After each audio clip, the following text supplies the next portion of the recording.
وزي ما شفنا مع بعض او عرفنا مع بعض ان احنا عاوزين نعمل دالة صم، هاجي ان انا هفتح وهكتب بيساوي، وبعدين هكتب اختصار كلمة صم اللي هو SUM، وبعدين هفتح القوس. محدش سألنا قبل كده ومحدش قال لنا قبل كده وعرفنا هو احنا ليه بنفتح قوس بعد كلمة SUM. طبعا ناس كتير هتقول علشان احنا هنضرب ارقام، علشان هنجمع ارقام، علشان احنا هنجمع كذا خلية. طبعا كل الكلام ده مفيهوش اي مشكلة، ولكن السبب الرئيسي لان انا بكتب كلمة صم وافتح قوس، او بكتب اي معادلة وافتح قوس، هي حاجة بسيطة جدا. اولا انا عندي في الاكسل 16354 عمود في الشيت الواحد. يعني الشيت ده كده ده اسمه شيت، وهنا اسمه انا هنا مسميه العمليات البسيطة. الشيت ده او زي ورقة تسمى ورقة. الشيت ده فيه 16384 عمود اللي هما الكولم الأعمدة بالشكل ده. وعندي 1,084,576 صف. يعني أنا عندي الصفوف كده اللي هي الرو تسمى الرو 1,048,576 صف أو 70 رو. معنى كده إن أنا عندي عدد مهول جدا من الداتا أقدر إن أنا أنزلها على الشيت الواحد.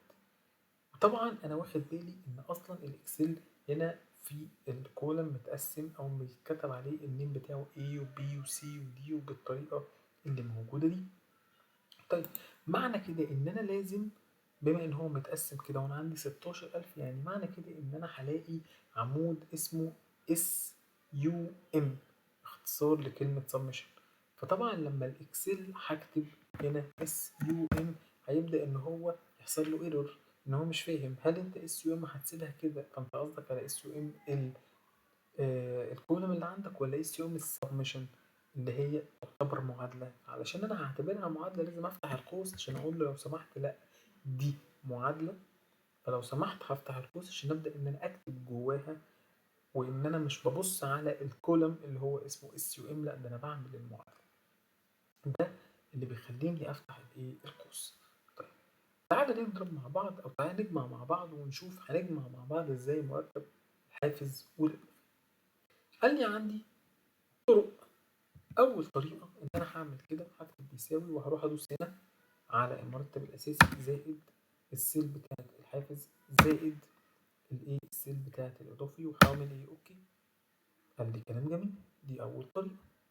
تعالى هل الطريقة دي مجدية أو تنفع؟ قال لي لأ طبعا. ليه؟ لأنها هتنفع على المدى القصير زي الموظفين اللي عندي بالشكل ده، 10 موظفين، 15 موظف، 20 موظف، مفيش مشكلة. لكن أنا مثلا هلاقي عندي 100 موظف، 200 موظف، 300 موظف، هل انا هقف عند كل موظف واروح اعمل كده واقول له بيساوي ده زائد ده زائد ده؟ طبعا ده طبعا صعب جدا. ممكن اقول له لو سمحت اعمل لي اوتوفيل، مفيش مشكله عادي، ولكن دي طريقه من ضمن الطرق البسيطه اللي انا اقدر اجمع بيها. ولكن ممكن يكون عندي مرتب الاساسي والحوافز والاضافات والبدلات والمواصلات وي وي وي. ممكن يكون مثلا عندي بدل الثلاثه الاساسيين، الثلاثه كل الاساسيين دول عندي مثلا 10، هفضل ان انا اجمع ال10 كده يدوي. طبعا ده ارهاق وجهد وممكن اتلخبط وممكن انسى واحده وحاجات كتيره جدا. فانا عندي اول طريقه وهي طريقه طريقه الجمع بالمنظر ده. تاني طريقه عندي ان انا ممكن افتح بقى واكتب اقول له SUM سمشن واروح عامل فاتح القوس، وبعدين هاجي من العمود الاف اكس ده، والعمود ده اسمه insert function او الفانكشن تيب الموجود، هدوس عليها. هنا بيقول لي لو سمحت النمبر اللي انت عاوز تجمعه اللي هو الصم هنا، فبيقول لي النمبر اللي انت عاوز تجمعه ايه، فانا هقول له لو سمحت انا عاوز ده، وبعدين نمبر رقم 2 عاوز ده، وبعدين نمبر رقم 3 عاوز ده. خد بالك ان هو بيعمل ايه، كل ما انت عمال تحط في النمبر خليه فهو بيفتح لك خليه تانية، بيفتح لك خليه تالتة، بيفتح لك خليه رابعه، بيفتح لك خليه خمسه. معنى كده ان انا معاك. ليه؟ ده الفانكشن اجريمنت اللي هو طريقه عرض الخليه. فبيقول لك لو سمحت ان الخليه رقم 1 فيها رقم، انت عاملها، رقم 2 موجود، رقم 3 موجود، رقم 4 موجود. لو فضلت تكتب رقم 5 و6 و7 هيفضل ينزل معاك لحد ما تقول له شكرا، اوكي تمام مفيش مشكله. يبقى انا هنا دي تاني طريقه، بفتح منين؟ بفتح من الاف اكس فوق هنا البار بتاعي، وببدا ان هو ايه يظهر لي الايه النمبر بتاعي او الفانكشن بتاعتي، واقدر ان انا اشتغل عليه. حتى اوكي مفيش مشكله. حلو. يبقى انا هنا اخترت ده وده وده. طيب قال لي هل انت كده تمام؟ قلت له برضه هتبقى مرهقه عليا، ولكن تعال نشوف الطريقه الثالثه، وهي بيساوي صم، وبعدين هفتح القوس، وبعدين هشد الثلاث خلايا موجودين مع بعض، وبعدين هقفل القوس وهتك ايه؟ هتك انتر. دي تعتبر اسهل طريقه موجوده عندي، ان انا بعمل ايه؟ ان انا بعمل بيساوي صم، وبعد الصم هروح فاتح القوس وهشد الثلاث خلايا دول مع بعض، وهتك ايه؟ هتك انتر، خلايا كده العرض، وهعمل ايه؟ هعمل اوكي. يبقى انا هنا كده عملت اول مره، وعملت تاني مره، وعملت تالت مره، وكل مره بطريقه مختلفه، ولكن كلهم صح. ولكن في شويه خبايا بقى وشويه حاجات صغيره بتبقى موجوده. تعال اقول لك حاجه وانت هتلاحظها بنفسك، وهي ايه؟ انا هنا هاجي اعمل انسيرت، من هقف على الكولوم الاولاني كده فوق، وهقول لو سمحت انا عاوز انسيرت. فانسيرت ايه؟ انسيرت سيل اهو. عملت انسيرت من قائمه فوق، قائمه سيل، اعمل له انسيرت سيل. وهاجي هنا هقول له ده المرتب الاساسي وعندي البدلات، هكتب هنا كده البدلات مثلا، وهاجي اكتب البدلات 5، واحط 5 واشيل وانزل 5 على ايه؟ على التلاته. لاحظت حاجه؟ تعالى اقول لك انت ممكن تكون لاحظت ايه. اول واحده ما اتغيرتش، مع ان ممكن يكون عمود البدلات ده اصلا ما يتجمعش، او ممكن يكون في موظف بعديك اشتغل على الشيت وحط العمود ده وانت مش واخد بالك، وهو اصلا المفروض ما يتحطش. فحصل ايه؟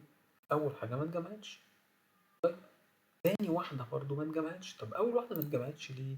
لان حضرتك قلت له لو سمحت اجمع لي الخليه دي والخليه دي والخليه دي بس، ما تحطليش اي خلايا تانية موجوده. يبقى انت هنا حددت بايدك الخلايا اللي انت عاوزها.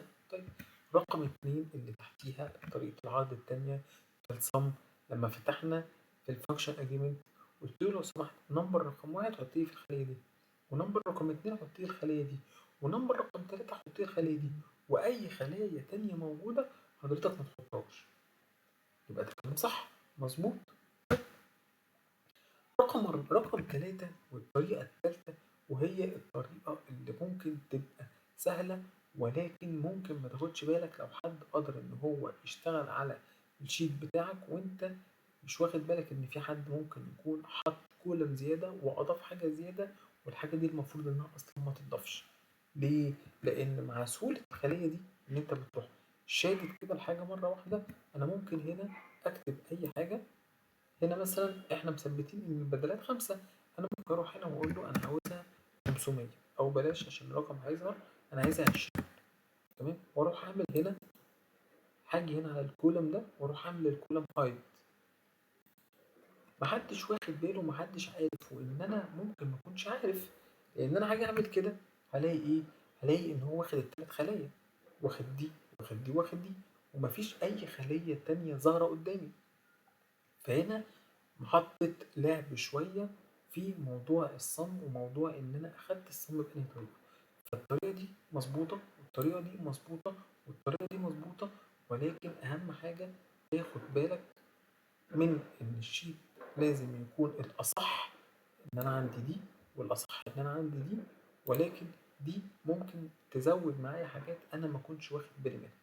فيرجى الانتباه والعلم ان الاكسل فيه خبايا كتير قوي ممكن ما تبقى ظاهرة، ولكن هي خبايا خفيفة وممكن تروح على الواحد. فعندي الطريقة الصح دي والطريقة الصح دي والطريقة الصح دي، ولكن دي ممكن تخلف معايا شوية في أرقام، ممكن ما ينفعش، ممكن تزيد على الفاضي وأنا ماخدش بالي منها.